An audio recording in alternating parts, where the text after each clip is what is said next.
place. Ami, si tu tombes, un ami sort de l'ombre à ta place. Demain, du sang noir séchera au grand soleil sur les routes, sur les routes. Chantez, compagnons, quand la nuit, la liberté nous écoute, nous écoute.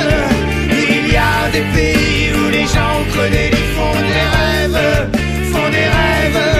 Ici, nous vois-tu, nous on marche, nous on tue, nous on crève, nous on crève. Oh oui, partisans, ouvriers, paysans, c'est l'alarme, c'est l'alarme. Quelques faits, ou plutôt crimes de la milice par ordre chronologique. 1943, l'année des dénonciations. Comment et par qui a été livré le maquis du port ? Il est bien difficile de répondre avec précision. Tout au plus poser quelques questions à partir des faits suivants. Début septembre, 3 jeunes se présentaient à Ezès, souhaitant passer en Espagne. Ils furent intégrés au groupe. 2 d'entre eux étaient des agents de la Gestapo. 2 jours après leur arrivée, ils disparaissaient. Le lendemain se produisait l'attaque allemande. Quel a été leur rôle exact ? Et qui les avait envoyés au port ? L'adjoint de Tabouriech, X, 26 ans, était un milicien. Inspecteur départemental du sol, dans la Drôme en 1942, membre du PPF, il profita de l'amitié que lui portait Tabouriech, dont il avait été le camarade de régiment pendant la campagne de 1940 pour gagner sa confiance. Celui-ci, qui ignorait tout des engagements politiques de son ami, en fit son adjoint. Lorsque début 1943, il vint le rejoindre avec sa femme, arrêté, c'est lui qui devait livrer aux Allemands tous les renseignements qui leur permirent de confondre Tabouriech, puis de procéder aux arrestations ultérieures. X fut bien récompensé de sa trahison. Il devint ensuite chef de trentaine dans la milice des Alpes-Maritimes. Quelles furent ses relations avec le chef B, qui intervient à Toulouse en sa faveur auprès des autorités allemandes, alors que les interrogatoires se déroulaient pour obtenir sa libération. D'après plusieurs témoignages, B aurait servi d'intermédiaire pour faire connaître à la Gestapo l'emplacement exact du groupe Tabouriech repéré par la milice. Le 20 octobre 1943, la police allemande arrêtait à Arignac, dans la maison où ils se cachaient, 3 jeunes réfractaires et les 2 femmes qui leur donnaient asile, Madame Boer, Léonie et sa mère Anna Babi, qui furent rouées de coups et devaient mourir en déportation au camp de Ravensbrück. La maison, il va sans dire, fut complètement pillée. Le même jour, les 2 femmes avaient reçu la visite de 2 miliciens, dont le chef B, venus à la suite d'une dénonciation faire une enquête pour savoir si elles ne cachaient pas des réfractaires. Des faits identiques s'étaient déjà produits en avril 1943 à Ax-les-Thermes, où 2 réfugiés polonais, Wacław Kulikowski, ancien directeur du centre d'accueil polonais dans la localité, et son ami Józef Piotrowski, avaient été arrêtés par la Gestapo. Accusés de favoriser l'évasion de réfugiés polonais, de se livrer à une propagande anti-allemande, de détenir des armes, ils furent déportés. Les 2 hommes et l'opinion publique ont mis en cause, non sans raison, la milice locale et désigné nommément leur délateur.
vengeance, j'ai des désirs morbides, j'aime les crimes. Dans un fait divers, un dimanche, sa mère, ma conscience est tentée de prier, de brûler. Je m'adresse à tous, tels que des chameaux. Il faut vous réveiller ou bien continuer à vous massacrer avec brutalité. Et avec la choquée, je me suis masturbé. Nous sommes égoïstes et bientôt fragiles. Dans ce monde brûlant, c'est l'échec permanent.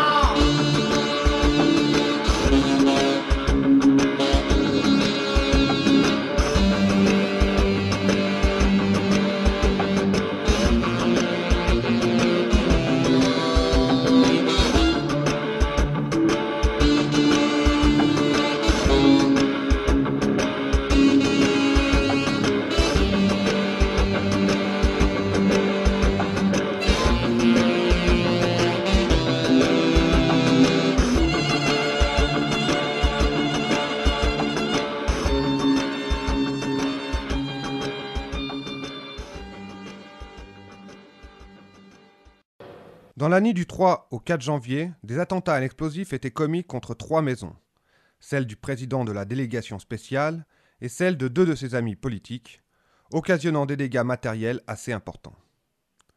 Dès le lendemain matin, le chef B était sur place, accompagné de policiers allemands. Ceux-ci procédaient le 8 janvier à une première série d'arrestations, suivie, comme à l'accoutumée, de perquisitions et de pillages.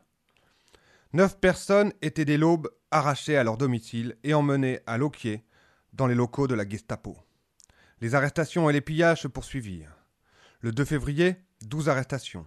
Le 13 août, encore, la police allemande, accompagnée cette fois de 2 miliciens, arrêta 4 personnes. Presque toutes furent déportées. 14 devaient mourir dans les camps de concentration. Et parmi elles, le maire Jean Siret, décédé au camp de Dora, le 8 janvier 1945, et d'autres membres du conseil municipal. L'émotion causée par ces arrestations est grande, et une partie de la population accuse un représentant local de la milice d'avoir donné les personnes arrêtées. Écrivait peu après ces faits le commandant de la gendarmerie. Comment ne pas voir en effet dans ces événements l'assouvissement de rancune politique, Vichy et sa politique de collaboration ayant permis à une partie de la droite française de régler des comptes qui dataient comme ici du Front populaire. D'ailleurs, quelque temps après, le président de la délégation spéciale, dans une lettre ouverte à ses concitoyens, parue dans le journal Le Légionnaire de mars 1944, s'en prenait violemment aux auteurs des attentats, écrivant par exemple à leur propos « Ces partisans, par des actes de terreur sur tout le territoire, espèrent se poser un jour en libérateurs. Ce qui nous a le plus attristé, c'est d'être obligés de supposer que des varillois de vieille ou fraîche date avaient contribué par parole ou par action à l'élaboration d'un projet aboutissant à un pareil forfait. » Pas un mot par contre sur les arrestations de ses compatriotes.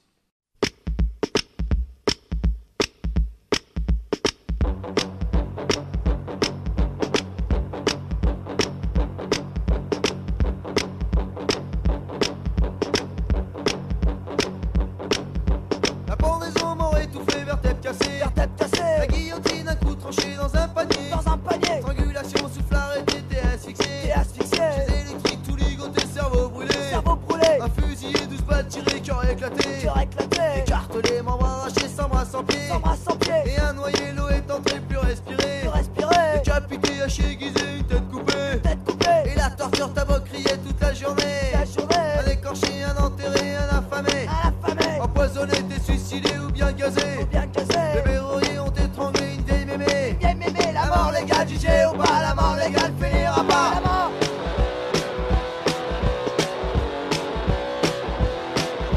La pendaison m'aurait étouffé, vertèbre cassée, la guillotine un coup tranché dans un panier, strangulation sous l'arrêté, t'es asphyxié, chez électrique tout ligoté, cerveau brûlé, un fusil et 12 balles tirées, cœur éclaté, écartelé, membres arrachés, sans bras sans pied, et un noyé, l'eau est entrée, plus respirer, décapité, haché, aiguisé, une tête coupée, et la torture t'as beau crier toute la journée, un écorché, un enterré, un affamé, empoisonné, t'es suicidé ou bien gazé, les verrouillés ont étranglé une vieille mémé, la mort légale, jugée ou pas, la mort légale finira pas, la mort, la mort, la mort. 1944, l'année de la terreur. La présence du puissant maquis de la Crouzette, conforté par le maquis de la Bastide de Sérou, gêne considérablement les Allemands et leurs auxiliaires français.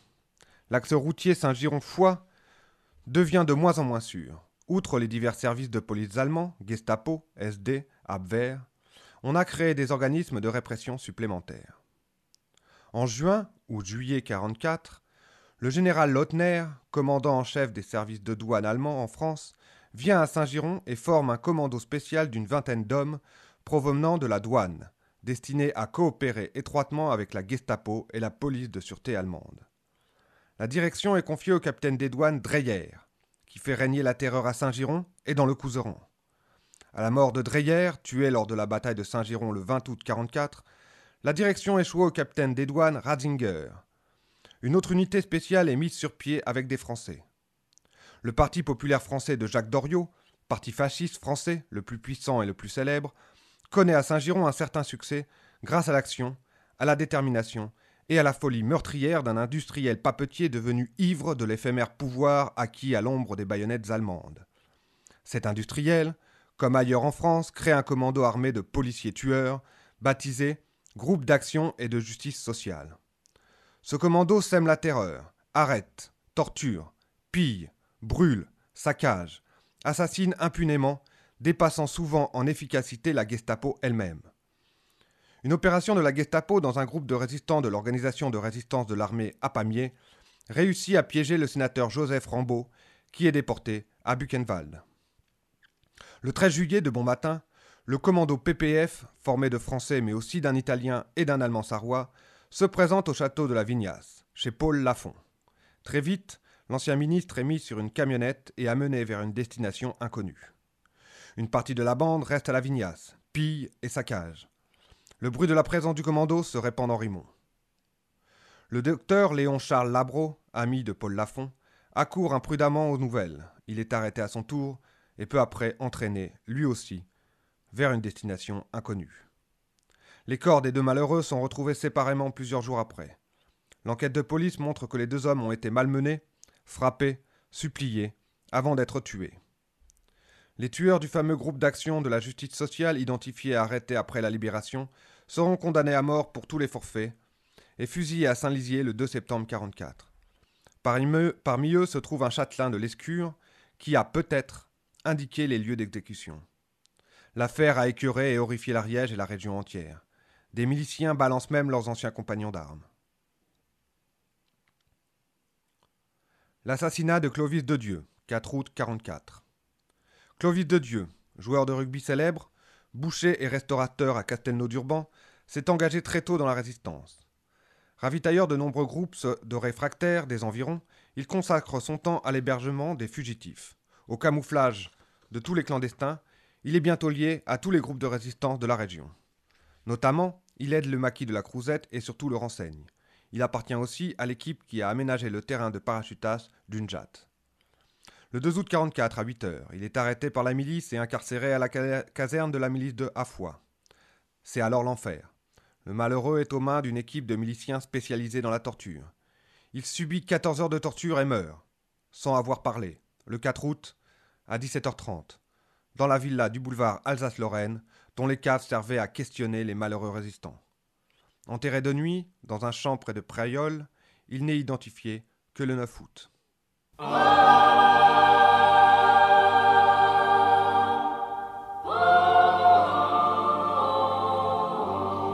Vous n'avez réclamé la gloire, ni les larmes, ni l'orgue, ni la prière aux agonisants. 11 ans déjà, que cela passe vite, 11 ans.